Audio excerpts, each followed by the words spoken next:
ఈ మానవ సమాజాన్ని, ఈ ప్రపంచాన్ని దేవుడు తన కుటుంబముగా, తన రాజ్యముగా, తన ఇల్లుగా చేశాడు. భూమి ఆకాశములు అనేటటువంటి ఒక దేవుని యూనిట్ను ఆయన తయారు చేశాడు. భూమిని ఆయన తన పాదపీఠముగా చేసుకుని ఆకాశమందు సింహాసనాసీనుడై కూర్చున్నాడు.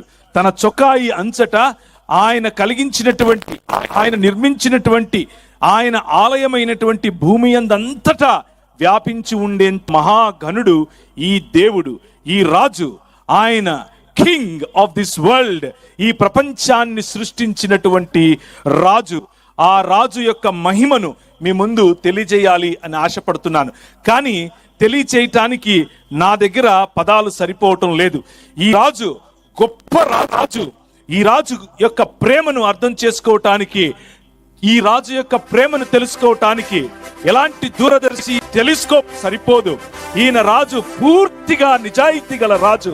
ఈ రాజు శాశ్వతంగా స్థిరపడి ఉండే రాజు. ఈ రాజు భూమి తన పాదపీఠముగా చేసుకున్న రాజు. This king made his heavens as his throne. ఆయన తన సింహాసనముగా ఆకాశమును మలుచుకున్నటువంటి రాజు. ఆ రాజు గురించి ఈ సాయంకాలం మీ ముందు ప్రకటించబోతున్నాను. ఆ